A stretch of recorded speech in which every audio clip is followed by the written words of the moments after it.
Powerbass PS-WB12. It's essentially Powerbass's entry-level subwoofer in a loaded enclosure. It's a 12-inch. So Powerbass, they're a smaller company. In my opinion, they're pretty underrated.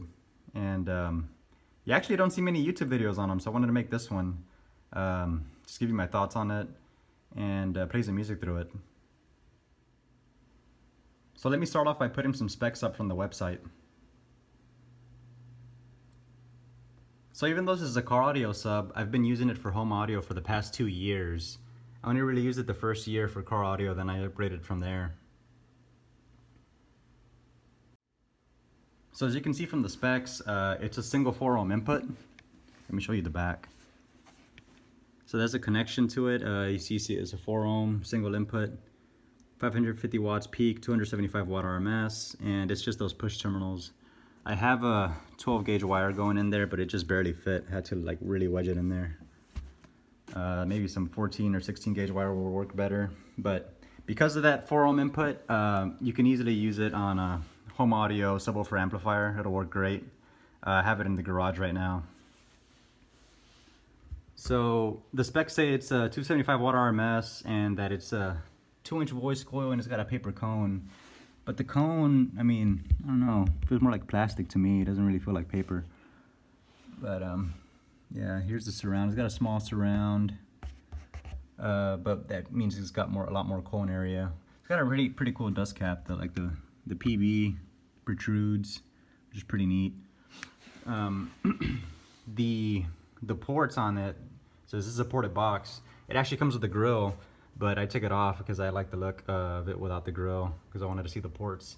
And the ports are actually flared, you can see there, so you can avoid some port noise, which is pretty cool. It's 2 of them. The specs don't really say what it's tuned to, but it's definitely tuned pretty low. The specs, all it says that the frequency response goes down to 30 hertz. And I can vouch for that. I mean, I had it in the car. I was blown away when I first heard it. The only reason I took it out is because I have a small sedan, and with the kind of music I listen to, this was too boomy. Like a lot of kick drums and music weren't that well defined, so I went sealed instead. But it's still definitely great for music though. Just it really depends on what kind of music, but great overall. And you're probably looking at it, and it's like 2 different colors, which is a little weird, but I mean, I guess it depends on the car you have. It's actually the enclosure is made out of like some kind of injection molded plastic. You see, and it's like textured. It feels pretty nice. So it's got the black and the gray, so it'll match pretty much most car interiors, which is nice. The only thing is, because it's like this plastic, I guess it could slide around. So what I did is I added these like rubber feet so it wouldn't slide around anywhere, and I didn't have an issue with it. But on the topic of the enclosure, actually I think that's one of my favorite things about it is the enclosure, because it's very, very lightweight. This, I put it on my scale. This entire setup, the box with the sub, is only 28 pounds. That's actually very, very lightweight, so it's very easy to move around. So if you guys know, like any standard ported box made out of MDF, the box itself can weigh over 30 pounds easy, 40 pounds, even more than that. And then you add the subwoofer onto it, and you'll easily get to like a 50-pound box. So with this, it's 28 pounds. You can easily put it in and out of the car if you need to make some space. And it is kind of like slanted, the profile, so you can like lay it up against the back of the seat, which is nice. So yeah, it's pretty great overall. Let me go ahead and hook it up to the amp and take a look at it. Alright, so it's hooked up to the amp now. And there's actually one thing I forgot to mention, and that is that there's actually 2 different versions of this subwoofer. There's actually one that comes with a built-in amplifier, and then there's this one that's just the enclosure and the sub.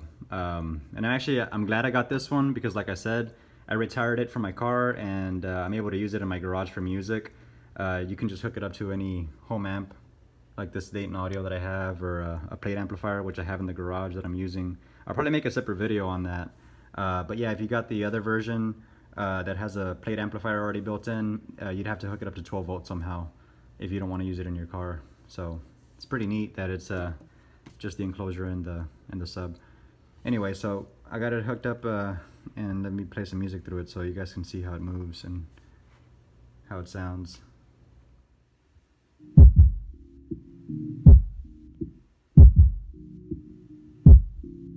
Sounds really good.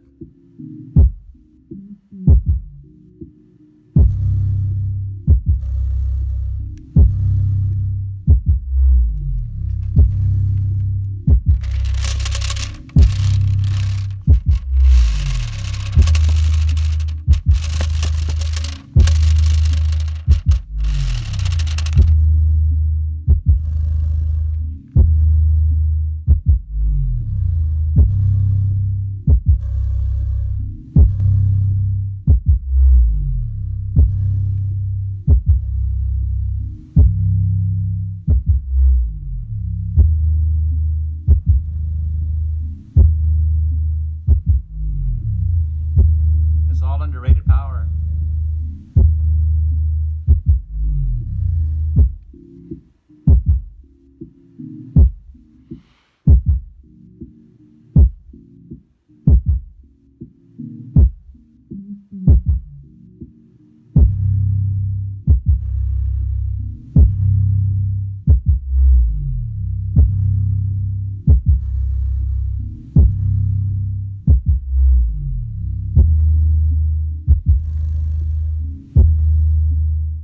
It's a little port noise, but it's not that bad.